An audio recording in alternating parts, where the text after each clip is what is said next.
Chairman. Thank you. Okay, Scott's walking in. I thought I saw him walking, Okay, so we'll wait then. maybe wait Okay. 2 minutes. Oh, good. Oh, then we're going. All right, we're gonna call a meeting to order at this time, which is probably 1:31. No, it's 1:32. We'll do a roll call. Carl. Here. Kaminsky is here. John Reiner. Here. Mike Shorten. Here. And Teresa Mashis. I am here as well. We need a motion to approve the minutes from the meeting on January 8th, 2024. Mike Shorten moves it. John Reiner seconds. Any comment? None here. All right, all in favor? Say aye. Aye. Aye. All right, it is so approved. Yes. Do we have anybody coming in on TeamViewer, WebEx, or anything? No. Okay. Nothing was asked of me either. Okay. All right, we don't have any public comment as we don't have any public in the room. Other members' comments? All right. No. Moving quickly. All right, to our Valley High Administrator report. Tom. So let me ask you real quick, do we want to do my report first, or do we want to jump to Ms. Kurtz's report so that way she doesn't have to stick around through the meeting? Or it doesn't matter to me, I just, typically when there's a guest, I will defer to the guest going first. And I'm fine either way. Hi, how are you? John Reinert is here. Sorry, Jim Kurtz has entered at 1:34. Hello, Jim. And I'm open for discussion. I'm open for that if you would like to. Yeah, whatever you guys want to do. He's done his I'm cool schedule. with her going first. All right, well, if everybody is in agreement that we will move 8.1 to in front of the agenda items on 5, then we'll go for it. It looks like we have agreement. So, All right. thank you, Donna Kurtz, for coming and presenting to us. Thank you very much, Chairman. Well, I am really pleased to be here. I was on this committee years ago, and it's a pleasure to get to work with you. I also want to mention that the results There should be copies of her report too. Yep, they're there. Oh, yeah, right. I made copies and put them, they should be on the table somewhere. Oh, that's perfect. Thank you very much. So I want to stress that the results that we've achieved have been with certainly the guidance of our broker from Bank of Oklahoma, and that's Josh Hunt. But more importantly, the input and guidance from both Scott and from Tom. We can't run portfolios without the guidance of the client. And they represent the client. Today we have some questions for you. We want to also share the really good results we've achieved, but we need more direction as we go forward. I want to stress the economy makes this dynamic.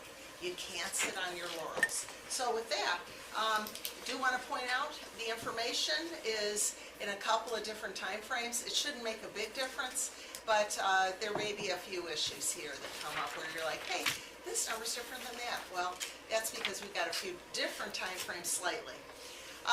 So what we want to talk about is where are we at with the Valley High portfolio. Certainly a lot of good stuff has been accomplished. I've built on the shoulders of those before me. We want to talk about the cash flow, and then the fun, the income. What's coming in? What's coming in? And we've got a projection of what's coming in, but we also have some real numbers of what has been accomplished with the portfolio. We want to talk about where interest rates are headed, and that's the future. And that we have to be strategic, and that's why we have some really important strategic questions to discuss. So, we also want to talk about the portfolio cash flow. The broker we have, I feel, provides some really sophisticated cash flow projections. Again, that helps us because you also have a very dynamic situation. You are dealing with the building of a memory care and the cash requirements and capital costs that entails. And then we want to talk about the strategic considerations. Before I go to the next slide, please take a look at the issues that in the end, right, begin with the end in mind. In the end, I want to talk about these three issues. I want you to guide me with this input. These are issues that Scott and Tom and I have talked about, and we need your input now.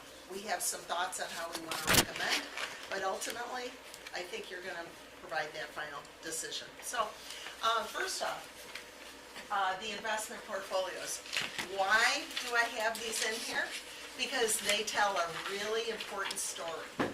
What you see with the general is, you see that you've got a lot of money, you've got a long time investment in there, similar to Valley Common. And you've got bonds that got invested on the front end when the rates were low. And look at the story with transportation. You've got various investment made on the front end, not the back end, where interest has been high. So they have really made out very nicely with the money that they've had. That tells a very important economic story that we're gonna show in just a second. But let's focus on, and so you've got this for your, your convenience. You can look at in greater detail. It's fascinating to me though, as your investment advisor. This is a fascinating situation. And you do see where we're at right now. We're at 4.19. Guess what? Last quarter, we were at 3.95 or something. So it's an evolving story as we continue to invest and hopefully take advantage as much as we can with the higher interest rates that we still have in front of us. They're going quick though. We'll talk about that in a second. Let's look at what we see from our past year. In the past year, look at the amazing, almost 5.5 million that has come out of the bank account. The bank account. And why is that? Because those before me had a very sweet deal, and the end result of it is we're getting about 5.3%. Now, that's variable. That changes. As the Fed funds go down, and you may have noticed the Fed funds, that's how we base out what we're getting. They are going to start cutting. Is it going to be March or is it going to be June?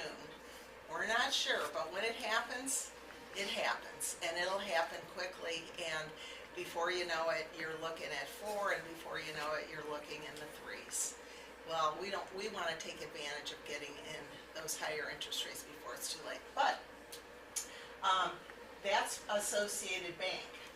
And by the way, well, here, I'll just say, in Bank of Oklahoma, now this is last year, this is legacy investments plus new investments, but we're at about 400.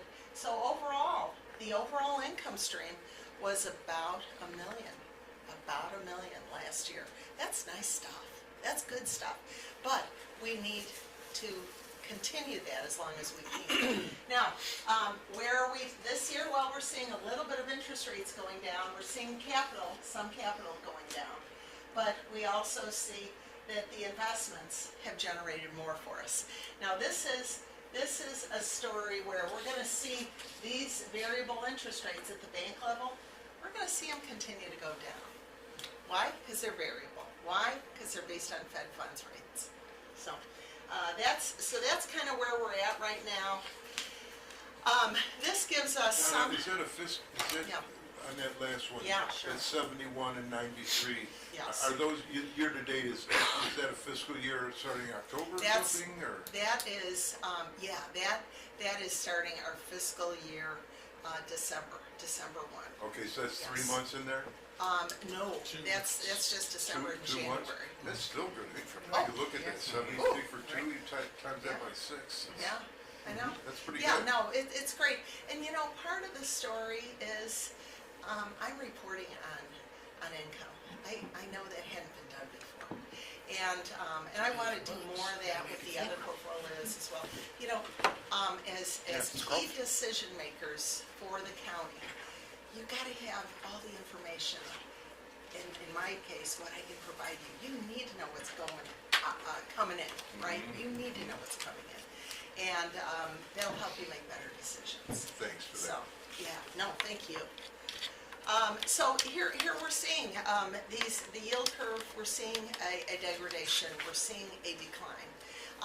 I couldn't get my hands on a little bit, more recent yield curves, but, the story is the same. We're seeing the highs, that happened, and we're seeing, a decline with both the 2-year, the 5-year, and the 10-year. So, each of these represents, those different durations. And duration is, a big part of the kind of investment results we're gonna get.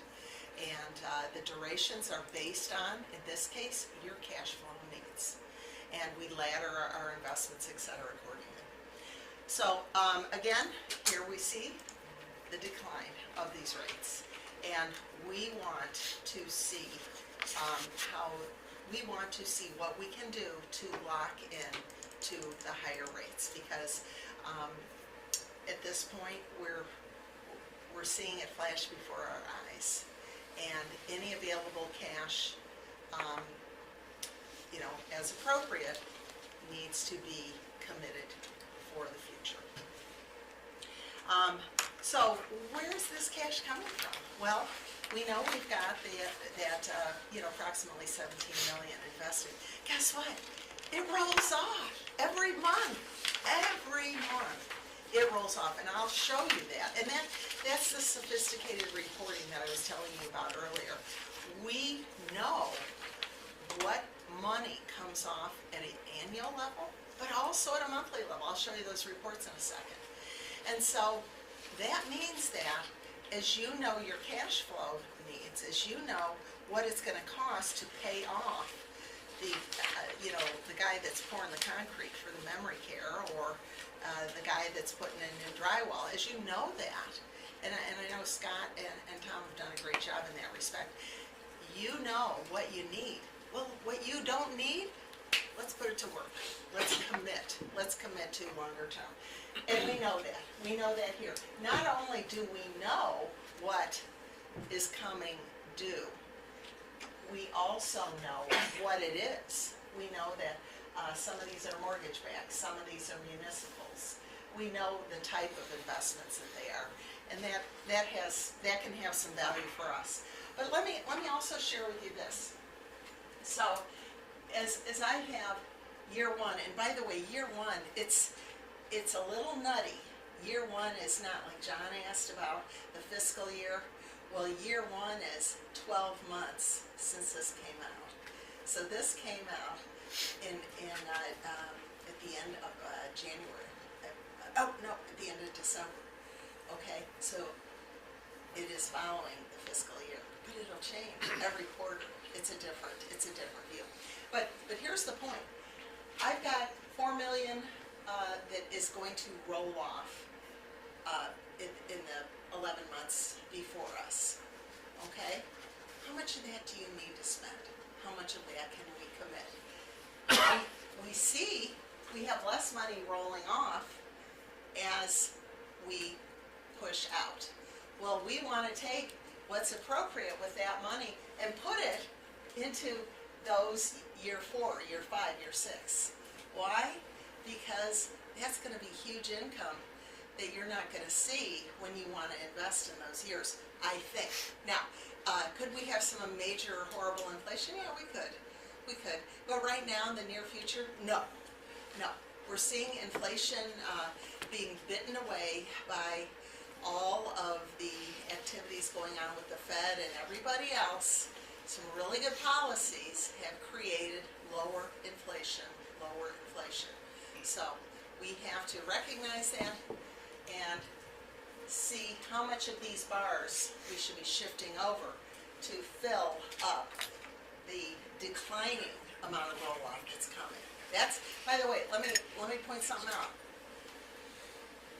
The amount of cash flows that you see in this bar chart, it's two things. I mean, yes, we have different types of investments, and that's the multicolor that you see, right? But it's two things. It's principal and it's interest. So it's income and it's your existing money that you have. So it's both. It's both. As that happens, you know, that income, well, yeah, you wanna put that to work for sure. I mean, unless you're totally cash strapped, which of course, the great management here has created a situation where that's not the case. You've got surplus. But secondly, you also have to anticipate what additional surpluses you have. I know you've got some rate increases that are just incredibly tremendous. And that's gonna create surpluses. So, you know what I look at strategic planning as, I mean, I'm throwing a lot at you. But we've got the tools to make your decisions comfortable and put a pencil to them. But here's what this is like. This is like you're playing catch with your kid on the, what's it called, that thing, the merry-go-round? And you know, your kid is right here, but then he's moving. So you're not throwing the ball to that kid. You're throwing the ball to him out here. That's what we have to do here to make this work and to optimize every dollar available. So this gives you a sense of the level of detail, the level of management expertise that we have to make these good decisions. Let's look at it even more finite. And you've got this in your report. And again, you see those same numbers. You see the amount of cash that starts to come off each year. And again, we see the types of investments that those consist of. As we see that money come off, we've got to be looking at, what are we going to do with it? What do we have to do with it? How can we optimize the future growth? Now, I am going to get a little personal here. We're going to go to the next one.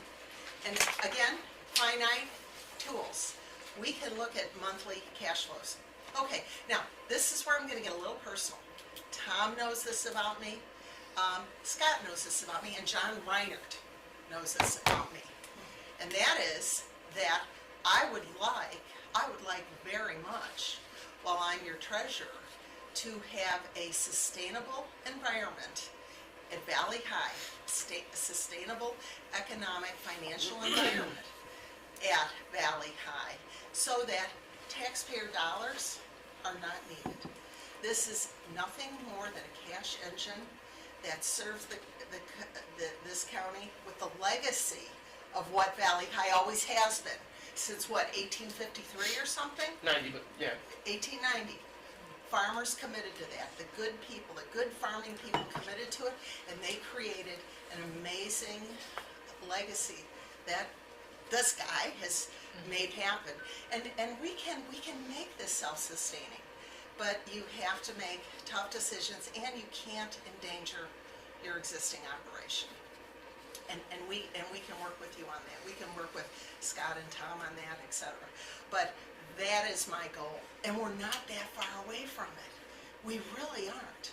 And in fact, you know, had that giveaway not occurred, I wouldn't even be making the message. We'd be talking about the additional wing that you could be building for the surpluses. I mean, it's so sad about that, but you know, these things happen.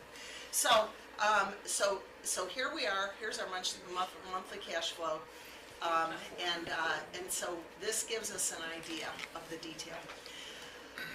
Okay, so now we get to the strategy. Yes, ma'am. Is it wrong to ask what the acronyms stand for, like MBS, CM? Yes. So Not that any of us are going to go and make Yeah, our yeah. portfolio look like this. Right. So the CMBS is mortgage-backed securities. Okay. I can't remember what ABS is, and part of it is I haven't bought a whole lot of them. I can't tell, you know what, let me get back with you on that. Okay, I mean, I'm like. No, and you know I what? mean, seriously, it's like we're getting, like, all of this thing, we could just go out and invest and take Yeah. our $500 saving accounts and make it look. Yeah, I mean. Well, yes, but there's one caveat when it comes to our investments for Valley High, which is they all have to be pretty much secure, non-risky. No, that's all the better, when Yeah. you see the rates. That was my question about the security of all of our investments. Yes. So, So Terry has asked me a question that I don't have the full answers to. Well, I'm so embarrassed, and I sorry. apologize, Oh, you guys. don't I mean, I even. should know Come on. this. No, I you just- I'd rather hear than that than make it up. Yeah, no, There's and I, nothing better than honesty. Well, I will send you the list of them. Josh and I have talked about them. There's some that I just don't invest in, but Is they. that like the but- different investments, the mortgage finance? or the- Yes, Yeah. yeah, exactly. But who would know that? but, Right? well, You've got I- 100 million. Yeah, well, my little brain only holds so much. Right. It's a terrible thing to admit. But Jim's question is a really good one. One, I will come back with an answer for you. But I'm glad you asked the question from this standpoint. Each of these types of investments has different characteristics. And I mean that in terms of the payback, and in terms of the duration, and in terms of the triage opportunity, in which we play the game of, let's buy this one. We don't do this with all of them, and we can't do it with all of them because they don't always come up this way, where we can potentially buy something and it gets paid back sooner. And I shouldn't be talking about this, but transportation bought something, and in 6 months, the note came due, the investors paid off. I'm gonna get to your question on the security. And they ended up making an annualized amount of, now it was 6 months out, so they made 4.5% in 6 months, and then we turned around and invested all that into something else. So in the end, they will make something like, close to 10% for that 1 year because of the characteristics of the investment. So there's some cool things we can do on the secondary market. Now, security-wise, guaranteed as long as the United States of America remains, the country it is. Hi, Gloria. Hi there. Sorry, guys. These are all guaranteed to be paid in full. In full. But Including interest? yeah, absolutely. Interest, yes. And there's even been situations where, there was issues with passing the budget and things like that. But guess what? The notes still got paid. So, but one other thing I want to mention, and that is that with these various investments, they're guaranteed, but keep in mind that some of our interest income is not because we're getting the interest that they state, the 3 or 4% or the 2 or 1.5. It's because we buy them cheaper than the face value. And so we are buying them at a discount. When we buy them at, let's say, $1,000 bond for $980, when it comes due, we don't get $980, we get $1,000. We get the face value. And when you're buying a lot of bonds, that adds up too. And so that adds into the overall income that's created. That's called technical term, but it's a cool term because I got it right accidentally when I took my Series 7. That is accreted. That's the time to get it right, Donna. Accreted income, yeah. I didn't pass it by a lot, you know what I mean? But you passed. Accreted income is the designation for that income. So right now we're able to do a lot of these things, and thus we're really getting some pretty high interest rates. Like I said, what can vary is the interest, the actual income we get, but it won't be below a certain level. Right now, everything we've been buying has been 4% plus. Could be higher though, if things happen. But the principal that we pay for something, the par value, guaranteed to come back to us. But in this environment, it will come back to us higher in almost all cases. I haven't bought any face value bonds, I don't think, in the last year. Everything I buy is a discount. So, yeah. Now, Glenda did not have that luxury. Had she had that luxury, she would have done the same thing. She had to buy premium, and then she was able to boost up. And those legacy bonds are what kind of hold us back a little. But she was creating value too. But we can create more value because of the economy. Yeah. So, and I can Exciting be stuff. glad to talk to you more about any of this stuff later and answer your questions. I want to ask a dumb question, because why not? So when we're looking at, there's our dramatic decreases in Yes. year 4 and whatnot, is that because you're anticipating, that's when we're paying off these cash flows? Yes. Why do we have a dramatic decrease from year 3 to year 4? Yeah, and that's a really good question that nobody thought to ask because they didn't, think about it like you're thinking about it. So here is the answer.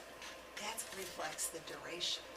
That reflects the duration. So we have bonds that our average duration is in like the 2 to 4 duration category, and that is per the direction, from Tom and Scott. We do have some that are a little further out, but it's less. Why? Because government is like a grasshopper, it eats money. So we gotta have it available. But what is happening is, these are bond durations that were from bonds that we had out, that we bought, let's say maybe in 2022 or something like that. And they're all coming due. Some of them have income and principal coming due anyway, but then some of them, the whole bond face is coming to due, or the CD. CDs, they're just like vanilla ice cream, it's like, here's the duration, here's the interest rate, you want it, that's what you get. And there's no unexpected good surprises that come out of CDs. It's just what you get. And that is part of what drives us up as well. We know it's gonna come due, and that just piles into these particular cash flows. So then the face value comes back to us, but in our model, are we anticipating that we're gonna use that face value in year 4 would be about 2028, right? Or I'm reading this graph wrong. Well, we would have to look at, on a monthly level, or, we could, if you're talking hypotheticals, absolutely. Yeah. But if you're talking about specifics, then we start talking about what is actually gonna come monthly. And we have some ability to do that right here. And it's pretty comprehensive. So would we be, Yeah. would we be mistaken in saying that when it rolls off on 1, can you go back to that Oh, yeah, chart? sure. Yeah. So if it rolls off on 1 and you buy a 3-year bond, it ends up now on 4. Yeah. So it extends 4, and then the whole chart just shifts left, right? It does. So- It shifts So right. it's not year So 10, we it's still have the standard, money, which it's is just we are not committing to where we're gonna be reinvesting our face value bonds and whatnot. And it's an back then. unknown interest rate. It is unknown, right, So you yeah. can't really, Yeah. Yeah. And so that's why everything that you can commit over this year is going to pay you out a lot better over the next, let's say, 2, 3, 4 years, given where we think the cycle is gonna go. We think inflation is just gonna continue down. The Fed chair, Jay Powell, has said what they want to achieve is a 2% inflationary rate. That is historically what he should be shooting for.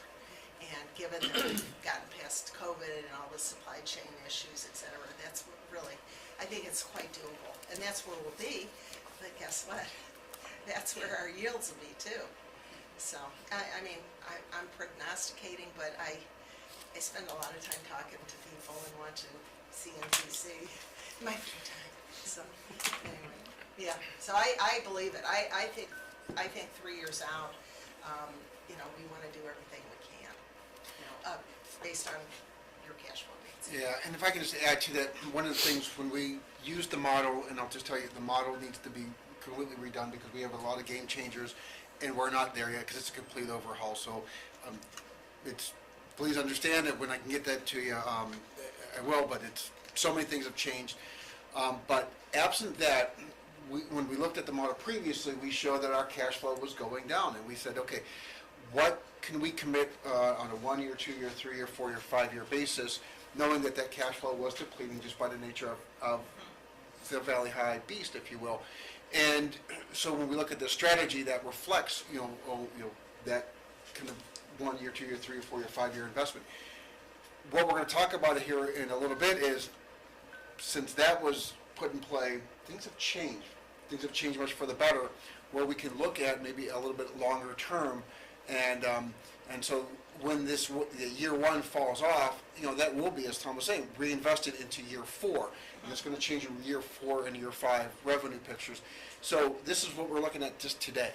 There's a few things we'd like to get some direction from the committee on, that based on the positive changes over the past year, we can maybe give Donna the ability to invest some more money. If I can just take the floor just real briefly. Oh, please. Do you want to take the screen off? No, not right now. He likes charts with numbers, So, especially if they're dollars. I think it was about April or May, when we first came to the committee and said, we have this great opportunity with our investments. And a couple things that were in place. Number one, the interest rate picture had changed. And Donna referenced legacy bonds that we had with our Valley High cash. They were generating, 1 point whatever percent, 2%, really low end. And that's what we had to work with. Once they matured, the opportunity was to look at reinvesting.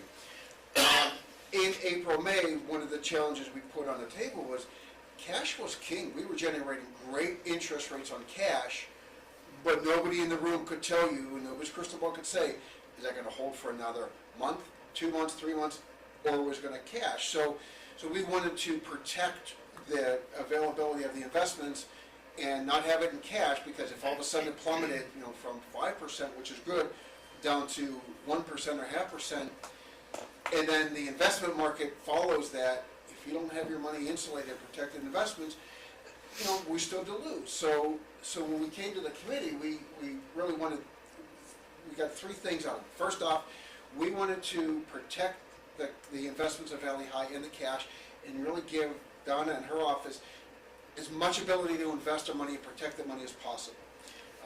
We arrived at a 6-month cash reserve, and then everything beyond that 6 months, based on what the model and based on whatever anticipated expenses, such as the member care unit, anything we didn't need to have available or didn't need to spend within a short period of time, let Donna invest it. And then we would actively monitor this investment schedule, because it's not all invested and locked in for a long term. As investments mature and fall off, then work with Tom and his team and say, okay, what bills do we have coming due? What major expenses? Member care unit, chargebacks for insurance, which you just got the bill by the way. And, but actively monitor what those needs are, what those expenditures are, and then from there say, okay, how much do we need at what point in time?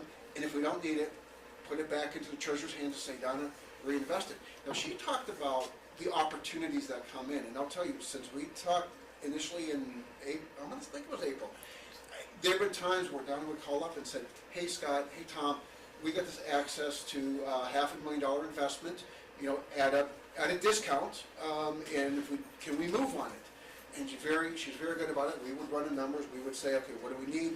And we would say, yeah, move. So we're able to be nimble with our investment portfolio and give her the ability, give Donna and her office the ability to make that investment, which you may only have an hour or two, if that, to make that decision. So minutes this is, sometimes. okay, minute, this is quick. Yeah, This is quick.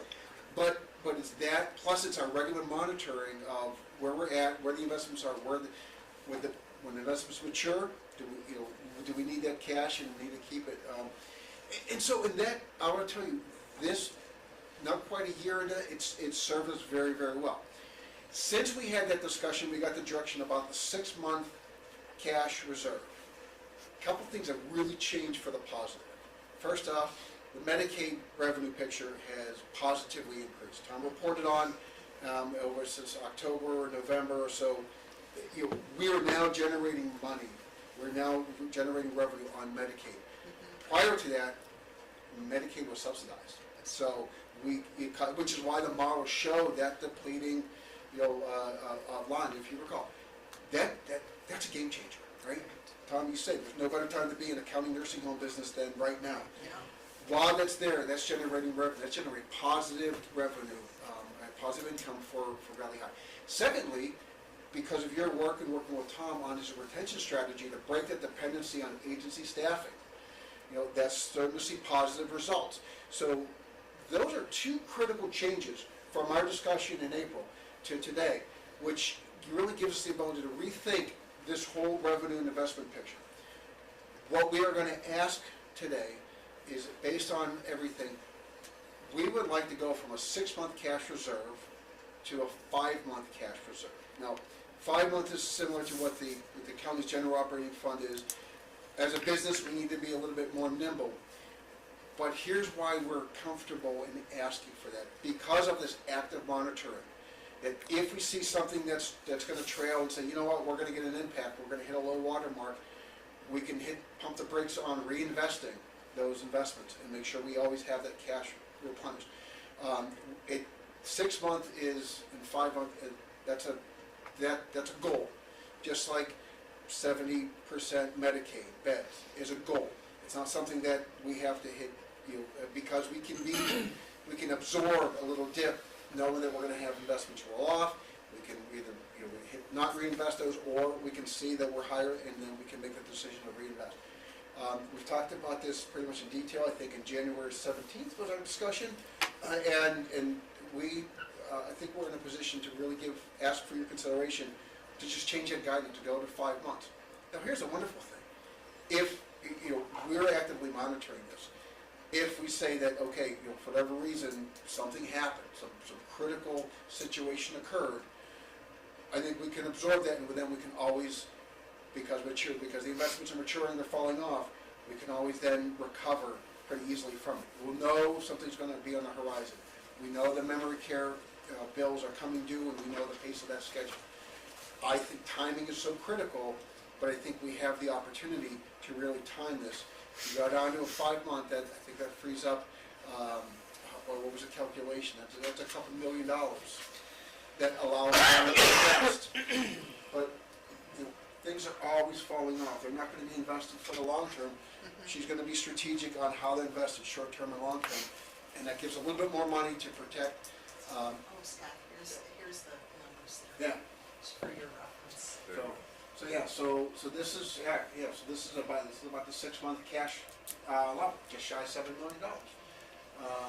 And that 6 months reserve 6 months reserve. is 7 million Yeah. Ish. ish, right? Yeah, So a it would be little like under. a little over 1 million Yeah. that Yeah. you would invest in. Yeah, an- and we could an probably- interest generating Yep. investment. And we could probably comfortably go to 4, but we're not looking Right. to get crazy wild, right? So you just take it down 1. What's the state allow? What's the state norm? There's no requirement. Yeah, there's, I thought there was a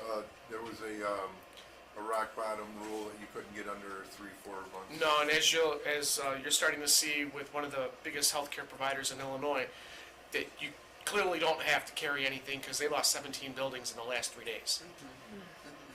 So there is I'm no. not talking about the healthcare, I'm talking about the government. Oh, okay. I thought you were referring to nursing Yeah, home aren't requirements. we dictated? That I have to leave to Scott. Yeah. So under the GASB requirements, I don't know them Right. offhand, but there's good practices to say a minimum.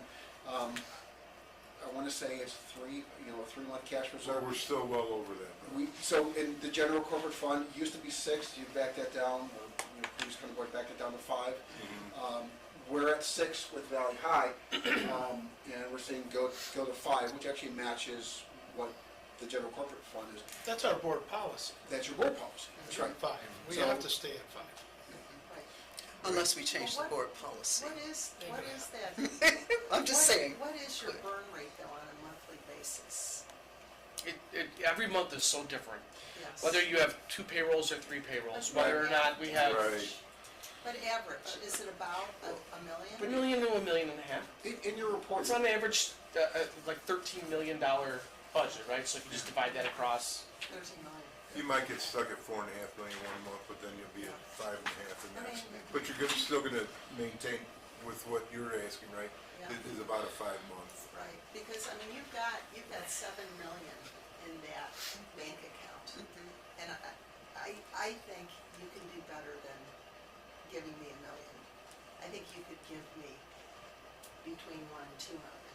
Maybe it's only 1.5 million, but I think you can do better than just 1 million. Because that is not, that is the balance as of when this report was created at the end of January, but I've seen it over 7. It has been over 7. This actually might have been the first or second month. I didn't bring that chart with me, but that it fell below 7. I think it's been above 7. Yeah, a lot. Yeah. A lot, meaning you weren't having 6 months cash reserves, you were closer to 7 months. And that's actually good strategy, really, because you've been making 5.3 on it. But, you know, we're getting into the, you know, Here's what I'd offer, if we're above 5, then that's money then that can say, Donna, here's additional money to invest, so that, I think, works itself out, but When were you looking at doing this? oh, Fast. what I do is Tomorrow. I talk to my Yeah. broker all the time. Not wait until we get some bills paid off, just in 2:15. case? But you gotta keep in mind, even if you give Ms. Kurtz, let's just use 1 million as just easy Okay. numbers. You still have 5.8 million. We're not gonna get 5.8 million in bills that are gonna come due. Right. At one They're time. forecasting that, that's the cash flow. But here's my question, because I wanna just take a little twist on this. What's the margin you make on a bed in a quarter or a year? There's so many factors that go into that, I don't even know how to, cause it, Care of a kid, monthly. yeah, who's my payer, how many times is the bed turned Any over? idea? Because the reason that I'm asking Sure, is that if you had $2 million in 6 months, you'd have $50,000 in interest, okay? I'm thinking, well, how many beds would you have filled to generate that kind of revenue? Right, it'd be You know? difficult. I And see kinda how you're look at coming it- around at it. Yeah, because, that, especially when these are short-term, so let's say that we go on ahead and increase, lower our, and by the way, I do believe that generally accepted accounting principles are 2 months reserves in business. So I think that 5 months is very conservative, but, and there may be reasons, Jim, to look at our rules at a time like this when we can make money, because we could be potentially fiscally irresponsible. But that's the whole thing, is that when you're saying, oh my gosh, by going from this to this, we could increase our revenue, that would give us the assurance of this many beds, which you never know. Are you gonna fill them, are you gonna be able to staff Sure. the support of them? And so, So the answer to your especially when question- they're secured. If we do it on an average of $350 a day, so Medicare would be higher, Medicaid be a little bit lower, but let's just average it out, just round numbers. You're looking at about $127,750 per bed for a year. Okay. Now, that assumes there's a head in that bed every midnight, 365 days. But that's gross revenue, that's not net. That's gross revenue. Right, so I'm talking net. Yeah. See, So it's even less than that. exactly, Yeah. I bet it's a lot less than Well, that, sure, because I haven't even taken out staff, food, which is huge. building, wear and Right. tear, all of that Right. stuff. So you Yeah. see what I'm saying, that this could be the equivalent of having an additional 15 to 20 beds Oh, easily. that we don't have to have. I want to raise a I point of agree order with here, this, though. I think me this Wait, is wait, a, sure. I wanna raise a What's point your of order. point of order? I want to raise a point of order. I want to make sure that we can do this now. And I'll say, my feeling is we can, I'm going to say this, but somebody has to bring up whether we can or not. And my feeling is we can, because we're still above the 5 months. yeah.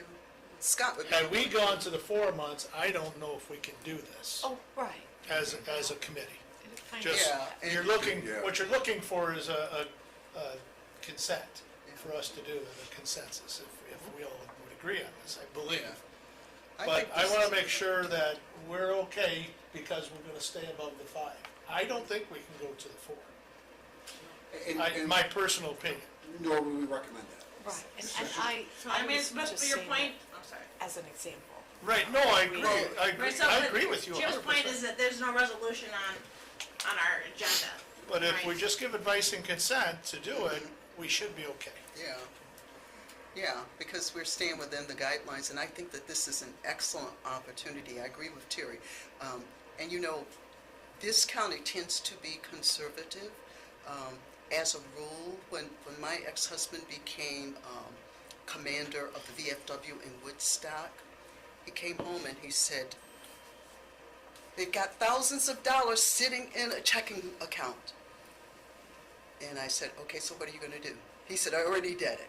Put some in CDs, some in investments, and he left like a whole bunch of money in the checking account that they didn't, So when Lou became commander recently, she was like, oh my God, I see what your ex-husband did with this. It was amazing.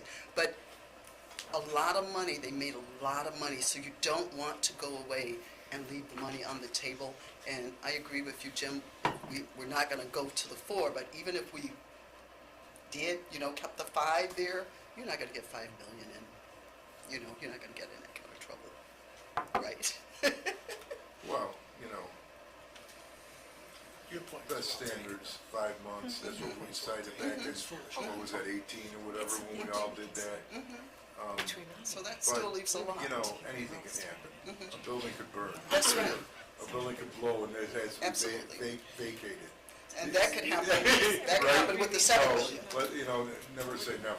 But keep in mind, every month, as Donna has, Exactly. we There's have more money rolling off. jumping off. So yes, we And I have the get it. 5 And million, could but always you have sell 5 it million 80 plus. cents on the dollar too, if you Yeah. did need it. Right. So I mean, catastrophically, Yeah. you would have to be in And a I bad way. concur, I agree, Yeah. but, let's not anybody get so pompous to say, There's, nothing can sink this ship. That's Ah, right, yeah. that's Right, right. right, We- right. I've heard that before. Yeah. Right. everybody should always do the what if, you have to. There are a lot of what ifs to pay with investments as we continue on. The value of our bonds potentially increase in a rising interest rate environment. What does that mean? That means that you could, in a rising interest rate, and we won't see that really take form for another year, but you'll see the thing you paid, $980 for will be worth 100 or more if you pay it off sooner or you sell it sooner. That's another cash outlet for you to get your money back. As was just mentioned a few minutes ago, John, Tom, monthly you have dollars rolling off. So there's a lot of escape hatches here. You gotta maintain your policy of your 5 months. You've gotta do that. But I'm here to say, don't keep any more than that. And some of the numbers I've seen is Tom and Scott will attest to, was 7 months worth of cash in there. Again, not a bad thing since we're paying 5.3, but going forward, I think we wanna move away from that.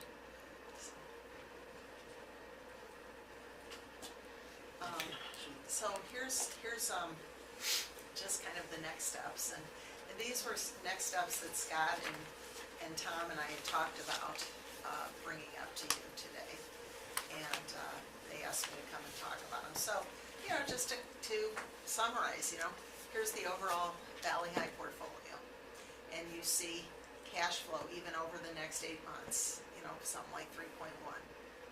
And the projected income, well, what I did was, I said, well, I know it's gonna be 630, that's in the report. And then I said, the bank, if I look at the bank generating something like the overall bank investment, I'm looking at, I don't know why I can't remember what I was, oh yeah, so I'm looking at my bank investment of maybe being somewhere between 200,000 to 300,000, maybe, just to be very conservative. Well, there we're generating, something like, close to $1 million again going forward. So that's kind of what we're looking at. The more you can bank income right now, the more you can bank investment money right now, the more you create the engine of sustainability. Literally the goose that lays the golden egg, and it keeps generating income, even despite you don't have maybe an attractive investment environment. So what? You're still generating. Why? Because you've got such a big portfolio. We're not there yet, and that's why I am, kind of nutty on this subject, but we're getting there. So let me ask a question, and partly to Tom. Is that okay? Yes, go ahead, Jim, thank you. You said the Medicare payments have increased quite a bit. Medicaid, Medicaid? yeah. Okay, so Medicaid has increased to actually put us before depreciation into a profit? Right now, it's getting us close to break even and to a little bit of a degree on each Medicaid bed, a little bit of a profit. But there's pieces that go into that are not necessarily the Medicaid rate, but they get paid on Medicaid residents. Okay. We have a quality enhancement, so that boosts the rate up. We have, Break even before interest, that's my question. as far as the operation, no, the interest is what brought us to break even. So if you take a look at the financial report preliminarily, we would have been about $1 million in the red for 2023. We had 980,000, I think, in investments that came back. That takes that loss and it equalizes it, and we came out in the black about $36,360 or something to that effect. Peanuts. $891. $891. Hey, this is math. We got to be technical. Well, that answers my question, because if it was before depreciation and everything else, that's more cash for her to invest, but basically, we gotta stick with that 5 months. You can't, I think 5 months it's is a not good target. generating anything below that. So, I mean, we don't even wanna, I don't feel we should even solicit a policy change prior, below 5 months. Oh, right. Yeah, and the caveat, it's 5 months with active cash management, right? Looking at the expenditures on the horizon, and, you know, if we need to have cash available beyond that 5 months, you know, we're gonna give direction to not reinvest it, make sure we have the cash available if we have a paid, come in for the memory care unit or another major expense that, we know. Yeah, let's just say we have to replace the well house, and it's an emergency thing. We'll pull back that into that, so we know that it's coming in, and then we'll have the money to stay at those levels. So, if we're looking for consensus, I personally would say yes to this, because I think that's what we need to do. Each one of us need to state. Do we have a yes. defined amount, Donna, that would take us down to that 5 months? I'm sorry. So like I'm 1.8? looking- Oh, I'm looking at Scott and Tom to make that So, answer. and so I guess the way to calculate it in Tom's report, he does have the financials preliminary for year ending fiscal 2023. You know, and you're looking at expenditures of, 1.1, you know, generally across the board. In July was 1.4. So 5.5, So, yeah, so I would say it's about 5.5 million, thereabouts. yeah. We could just run that average. And that would be rolling too, because as costs increase, obviously that 5 months reserve would increase as well. But that gives you some idea, and I Yeah, think so you're right. like 1.4. Right, and we talked at our last Right. quarterly meeting with Bach that, yes, we want to keep it at 5, but if there's an opportunity where Donna says, hey, if we miss this, you're missing the entire boat for the year, we can jump on it knowing that something's going to roll off and come back in. So this allows us a little bit more flexibility for her to do, opportunities that pop up that we would not normally take advantage of, or have the opportunity to take advantage of. And when something rolls off, these are the legacy investments that could be the 1% to 2% that we'd be reinvesting at a much higher level. So that's really the true opportunity in all of That's gonna this. be great. Can I ask, you don't have to answer, what do you think that by us giving you 1.4, you could invest and gain? Would you be getting a 4% yield, No, or what do you I'm think you would I'm see? seeing higher, I'm seeing Okay. higher than 4%. So that's why your excitement for it is because, Yeah, yeah, yeah, okay. I just Answer my texted question. Josh to say, we're looking at some additional money coming in for Valley High. So I'll be on the phone with him, and we'll start really aggressively looking for new investments. So, yeah, and then we go do it. But, no, I think we're looking, on the low end, 4.3, on the high end, maybe 4.7. It depends. And now the face value is whatever, but then we buy it at a discount, and so with that accreted income, you're looking at that higher level. So, yeah, it's pretty cool. What you can do on the secondary market. We don't buy treasurers because they're usually about 50 basis points less than a bond. Right. So, you're looking for consensus now. I guess we can go around. Carl, you already said yes, he's for this. Carl, Yeah. Terry, Yes. John? Yes. Gloria, Yes. Mike, I'm more than comfortable, yes. and I also give my consensus to follow through. And I would just like to elaborate and say that I would not want to look at a specific dollar amount. I would want to look at the monthly reserve amounts, because I'm going to predict that it's going to be higher than what we might do if we set amounts. So, Yeah, Well, I we're agree doing this with that. quarterly, yeah. where we sit down on the phone, all four of us, and we go through what's coming up, where are we at in the market, and so you have my word, and I'm sure Donna can give you hers. We have an eye on it. We will make Okay. sure that it doesn't. You'll just write a personal check for the difference. My wife would love that. She would be really happy. You'd be a guest here. That's if I survive that. No, the question restated was what was this on the agenda, and it's part of the the investment discussion.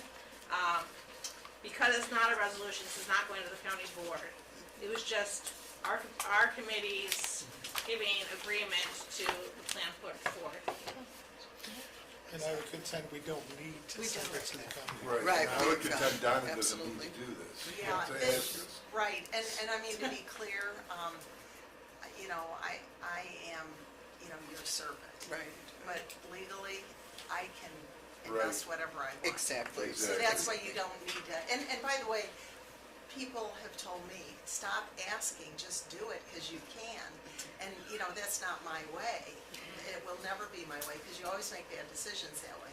But that's why it doesn't have to be a resolution to the county board because of my legal authority. But I think we would appreciate you doing it the way you're doing it. I do, yeah. That Yeah. people just doing it in the past is what got us into trouble a long time ago. Yeah, oh, no, I will always do it that way, Jim, because, you know, I mean, you know, whatever. And you need to, 10 heads are better than one. and if it goes south on you, you need to have somebody to fall back and blame it But you're sharing the on. We got John joy. down here. Right. We'll use But, John. yeah, I appreciate that you're coming and, you know, just informing us about this and giving us an opportunity to get excited about it also. Absolutely. Well, Yeah. well, the chairman was happy to have this happen, and Scott and Tom invited me as well, so it was a winning. That is so You know, good. I appreciate the invitation. You are not We'll so invite good. you every month to get you out of the office. See your pretty face? You don't want to see me any more than you have to.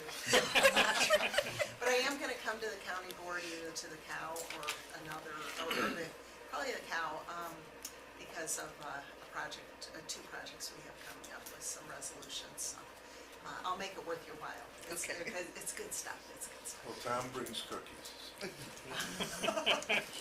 My question is, do we make those here? My baker downstairs? Yeah. That They that do is pie or- amazing. Do they cater? You got catering with a side gig? Ben and Digna they may be for hire.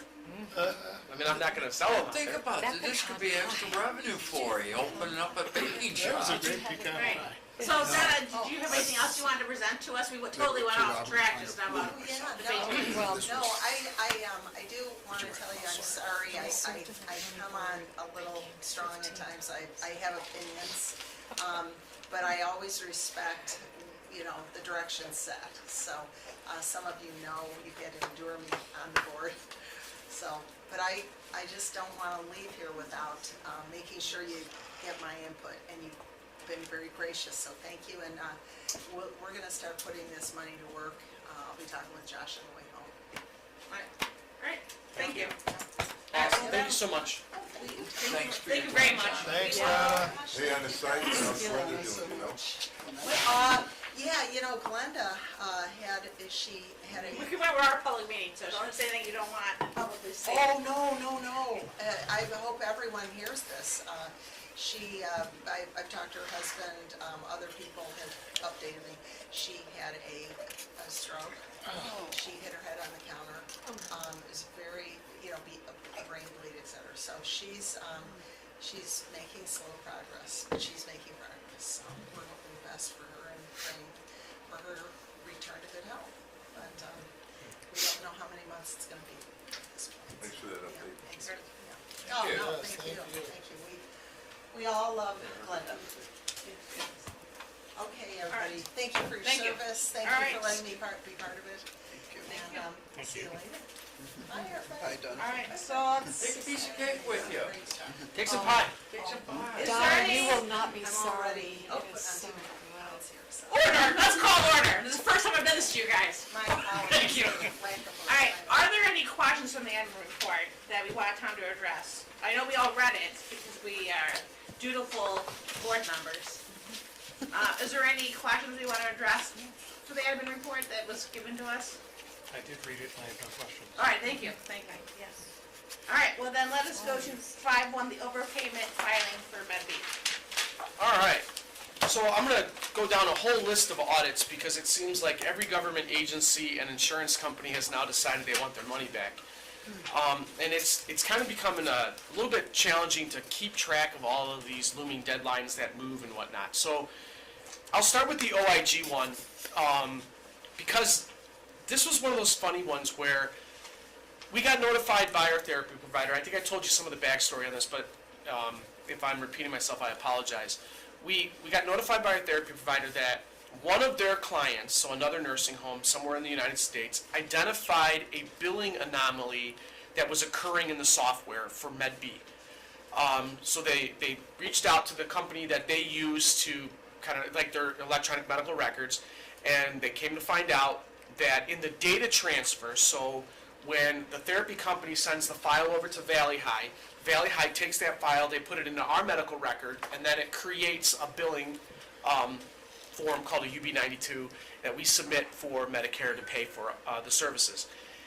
Starting in 2022, I believe, they changed and they added this modifying code, CO and CX, that you have to put on your bill that says that the service was provided by an aide, so like a PTA instead of a full PT.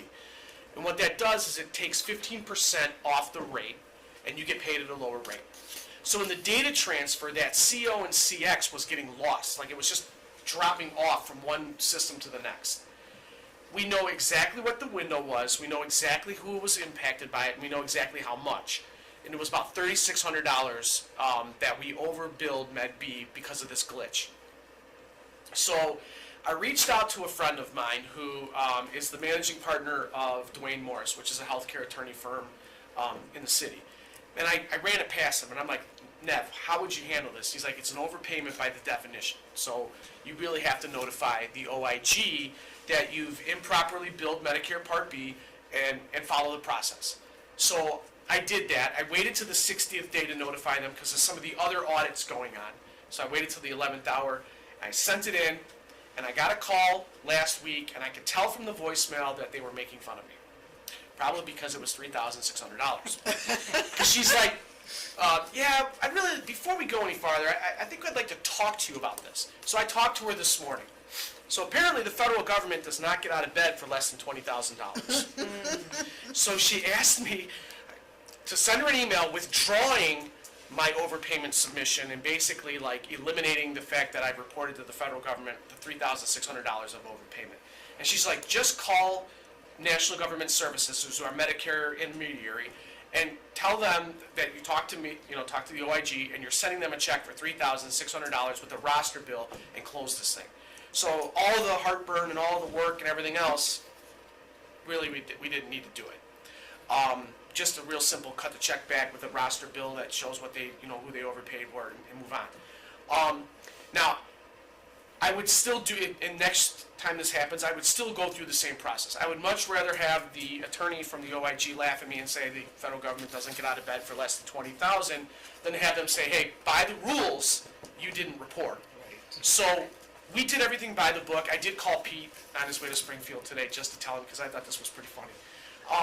So that one's not done and behind us, but what I would call the peril piece, because she's like, well, we could fine you if you really want. It's a minimum $20,000. So if you want to continue, and then she's like, and then it's 1% on the money owed. She's like, so you can send me a check for what was it, 1% of $3,000, $3. So I mean, she was kind of tongue in cheek with me this morning, and I appreciated it. So we'll get that squared away and off the books. That'll probably be done by the end of the month. So piece of cake. You laugh, but when you're talking about OIG, I know. they get weird at times. So that one's done.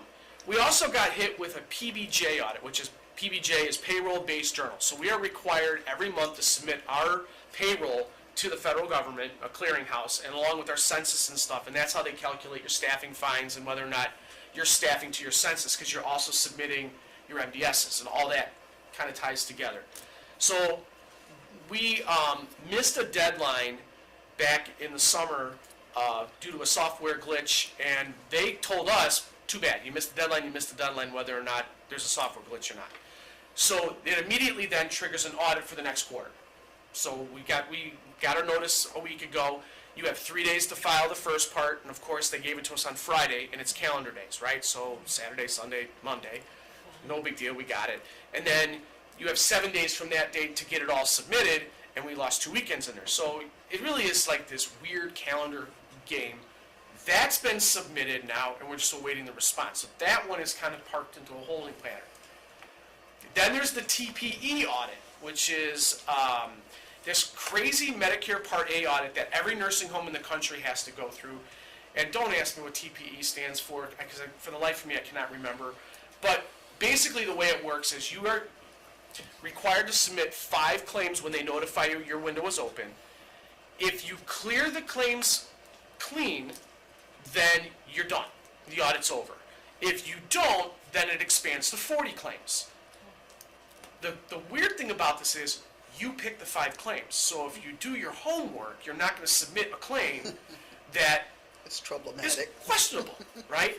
And they're looking for everything, for the doctor's signature occurred in the right time frame, the nurse's notes are every 24 hours. I mean, there's a lot they're looking for. So we spent a good month and a half back and forth with our therapy provider, finding the 5 cleanest, most simple. I mean, you want short-term, very simple claims so that it just cuts right through. This is the reason I was holding the OIG audit up, because I wanted this one through, clear the 5 before I tell OIG, hey, there might be a billing error over here, because I didn't want them to automatically push us to 40. So I was kind of playing the calendar with the 2 of them. We have submitted our 5 claims. We should hear sometime between this week and the end of March. They give themselves a pretty wide window as to whether or not we're clear of the TPE audit. We are not billing any more claims for Medicare Part A until the TPE audit is cleared. We don't want to give them any more ammo until that audit's over. That creates a small cash flow, not issue, because we're fine with cash, but you might see that little change in the reports for the month that involves February and March. So, from a revenue standpoint, the Medicare revenue, we're not going to bill for it. We're going to hold on to it. And then all of a sudden you'll see one month it'll look like it's skyrocket high. That's why. So we just got to clear that TPE audit first. So those are the big ones. And then we've got all these little ones that are still happening. And I just more or less letting you guys know, at any given time right now, we have between 1 and 3 insurance audits taking place for the Medicaid managed care program now. So we constantly are chasing these different, like United Healthcare right now, we have 2 active audit claims with them. This is the name of the game now. So it's just a huge strain on the business office, and then my nursing clinical people chasing paper. Well, we continue to see people leave traditional Medicare and go to this Medicare replacement plan. These plans every week require us to recertify or certify the reason for someone staying. So, you have to send in all kinds of documentation and communicate with somebody on an insurance company and basically fight to keep someone in your building on caseload before the insurance says, you know what, nope, they've met their max, and send them out. You go back just pre-COVID, average length of stay for a Medicare patient was probably 40 days. It's 14. Because these insurance companies want them out. I mean, the second they meet some level of maximum medical improvement. Now, you could plateau for a week because of maybe you went and caught a cold, and so you're not able to participate as actively in therapy. They can kick you off of that. So there's a lot of audit work on the backside of that, and those are that insurance audits and things like that. So it is constant auditing, and then on top of all of that, we start the outside audit, which I believe our time for it is March. So Valley High will have work with the external auditor that does the whole county. And then we have the Medicare and the Medicaid cost report audits, which begin the second we get that audit, the external audit completed. So it's like audit, audit, audit. The big ones are all tucked away, and now it's all routine. So unless we get anything crazy, I think you're going to start to see the business office stress and workload start to tail down a little bit. The big ones were the OIG and that TPE one. The TPE one was huge, because, I mean, you think you have a clean claim, and then you find out that there was a missed signature over here. And you're like, oh. Then the next one, you get through all of it, and then you find out that maybe a therapy note got missed somewhere over here. And just, yeah, it really gets back to the importance of how much attention needs to be put into the clinical documentation piece. So that's my audit update. All right, excellent. I mean, and I think having more full-time dedicated staff here and not using the agencies helps with having good paperwork. Absolutely does. Yes. Absolutely does. I know we kind of glossed over the administrator's report, but there is one thing in there that I wanted to just mention to you guys, because it's exciting and it's really, it's cool. So we've started this new thing. I created it based off of an idea that my director of nursing had, and it's called Ted Lasso Leadership. So how many of you guys are familiar with the show Ted Lasso? Oh, yeah. We have created an entire leadership program for the year that is based off the principles of his leadership style, that we are using clips from... Just beat the guy down, right? Yeah, we're just going to name him to death. Right, I'm gonna find out, it's Apple TV, I've never seen, I know Oh that. my God, it's an Oh. Let me tell you the story on this. So happy. I hired a new, at the time, an ADON, Brittany. And in the interview, I asked her, what's your leadership style? And she said, Ted Lasso. And I said, I've never heard of that before. She's like, you've never seen the show? And I'm like, no. So when I hired her, the very first day I noticed on her email, the very end of it, it just said, be a goldfish. So now I'm like, all right, I got to figure out what the hell that means. So I looked it up, and there was a clip, and I saw the clip, and I'm like, whoa, this is kind of interesting. And then I went down the rabbit hole. Then we binge watched the whole 3 seasons, me, my wife, and kids, over Christmas break, and I created a leadership, an entire year off of that idea. You created it? Yes. Will you sell that too? I don't know about content? selling it, but I can help you. But we started it last Wednesday. So I brought in we have an executive coach that we work with. His name is Steve Brainerd. And he did some leadership development stuff in the morning, and then we did Ted Lasso leadership for the remainder of the morning. And now it's like in the newsletter we have something, and so you just keep putting it into the ether, and then on Halloween, all the leaders in the building are going to dress up as the different characters from Ted Lasso. So I get to be Roy Kent. Oh, great. As long as I get to be Roy Kent, I don't care.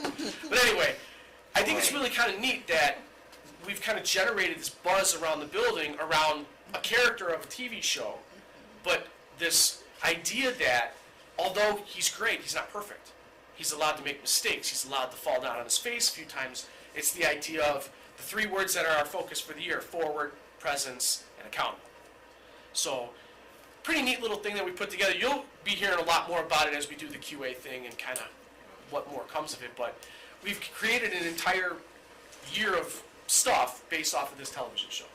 So if you haven't seen it, I highly recommend you at least go check out some clips on YouTube, because it's kind of a neat concept. It's all based on servant leadership. So if you understand that concept and then you watch the show, you kind of get a feel for where we're going, and you're starting to see, like, the Believe poster is now up in the building, and just different things that are from the show, and it's, if you know, you know. So that was the only thing from the report that I just wanted to make sure that you guys had heard. Well, thank you for developing the leadership training. It was Brittany's idea, I just took it and developed it. I'm not kidding. Yeah, I would love to see that too. Yeah, we got It's amazing. there's different clips that you can use, and yeah, it's really neat. Yeah, I Yes, saw Carl. him on Apple TV. 2 quick questions, basically the same thing. You talked about the packets and getting the 3K because of the software Yeah. glitch, and then the next one you talked about a software glitch. Was that our software, or was that who you were trying to Okay. communicate software? Totally different and separate. So the OIG one was the software that the therapy company uses for their billing company. The other one was the county and the state were not talking for whatever reason. We don't know which side the issue was on. It's been resolved, so who knows. But it was a communication issue. So we were able to submit, and like a whole bunch of the data was dropped off, and then the clock ran out for us to go in and manually fix it.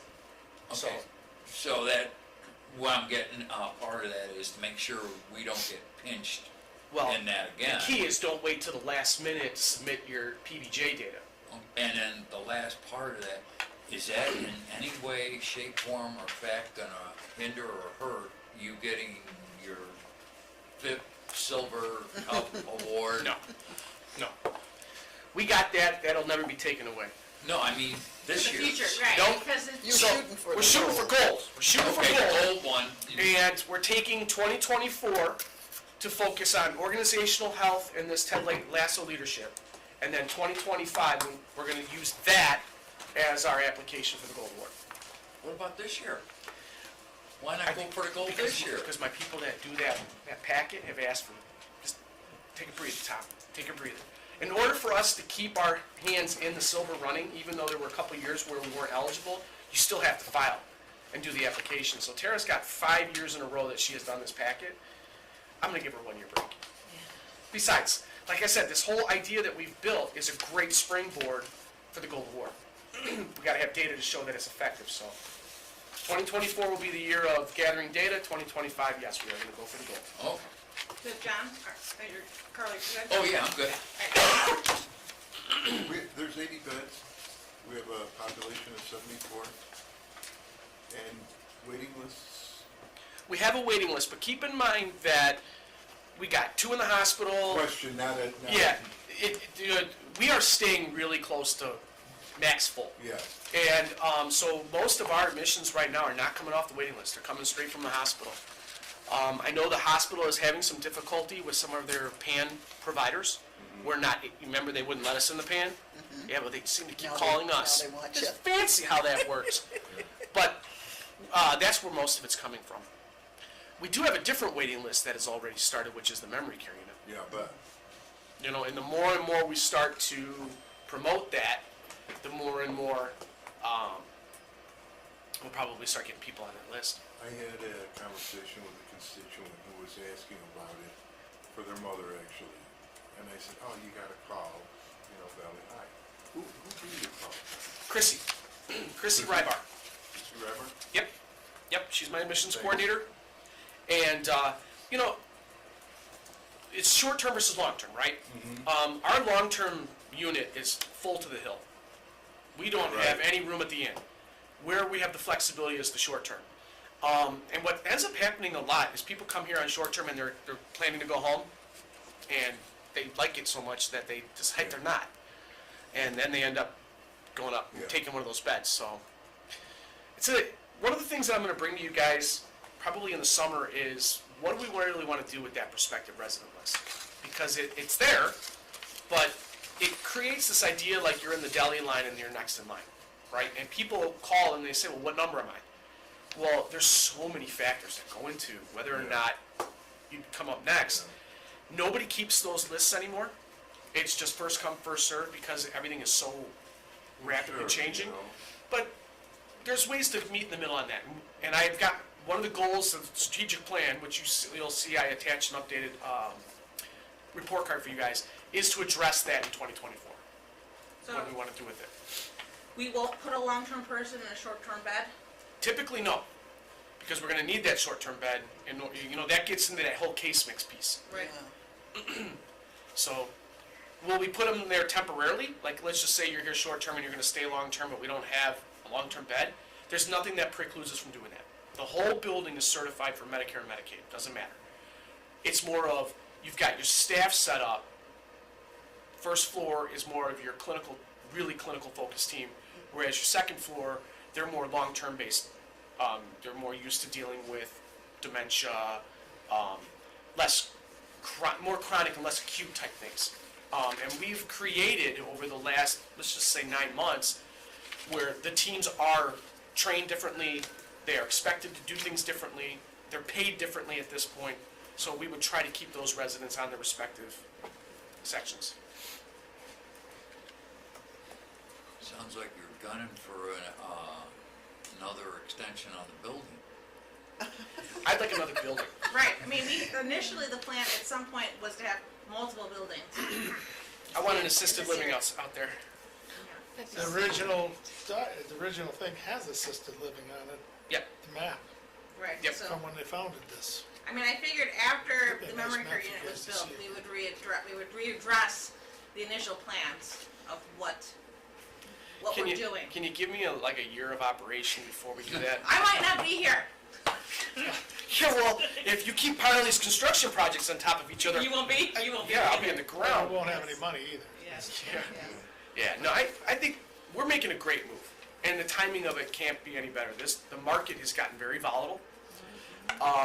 The largest nursing home provider in the state of Illinois, they own 85 buildings, just went into default. And they had 10 buildings that were put into receivership on Friday, 7 buildings put into receivership on Monday, and that's just the beginning.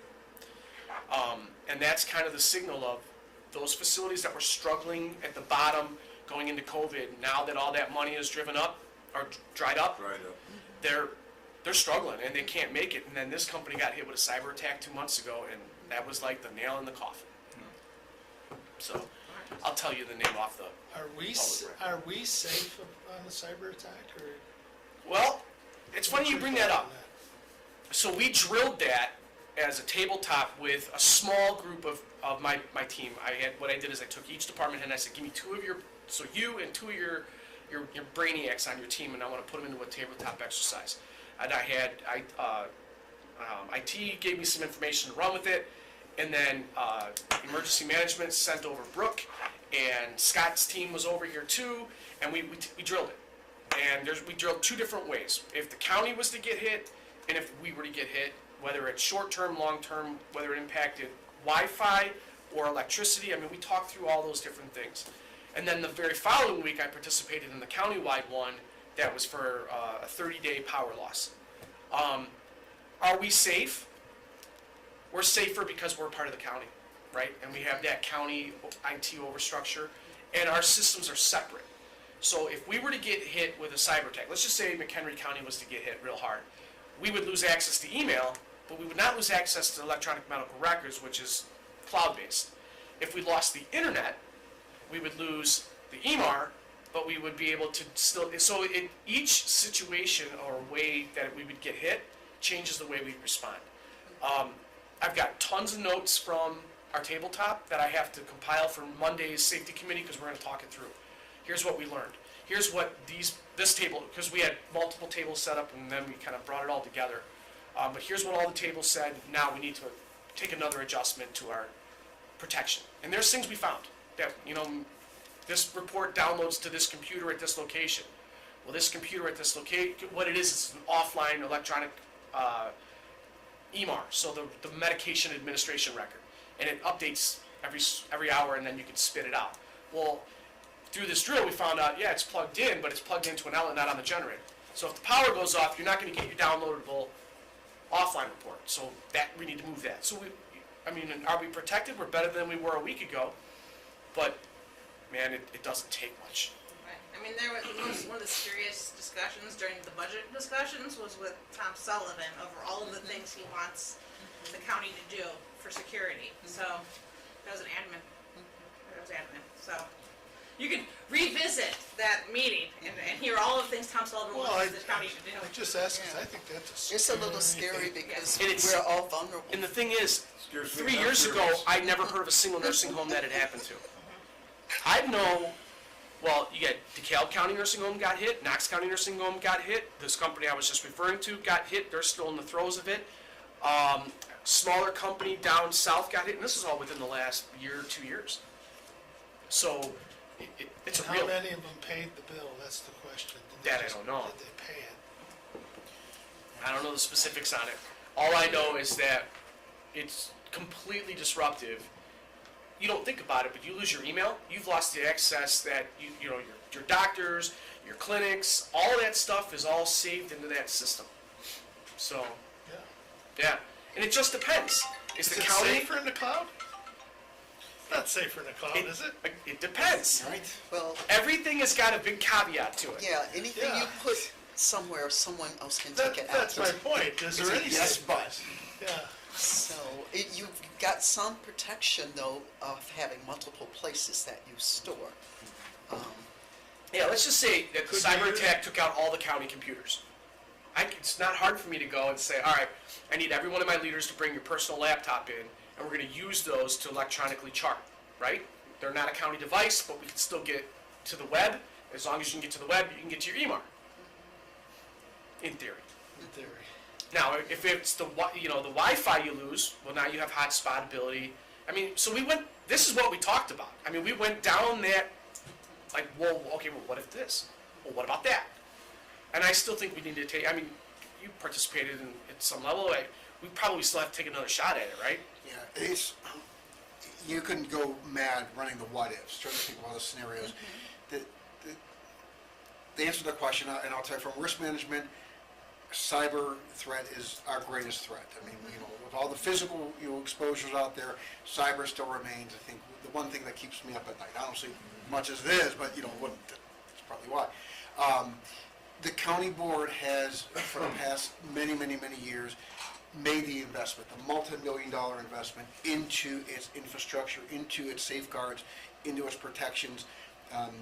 Teresa, your comment about Tom Sullivan's scary, he's been saying that every year, and he asks for pieces of the puzzle, and the county board says, oh, it's 1.2 million, no problem.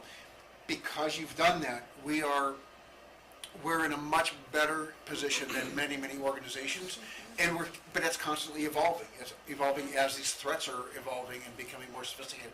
We're not keeping ahead of them, we're trying to keep up with them. So they're, and that's just the mentality. So my message is, we're good, but it never ends, and your continued support for our cyber protection is absolutely imperative.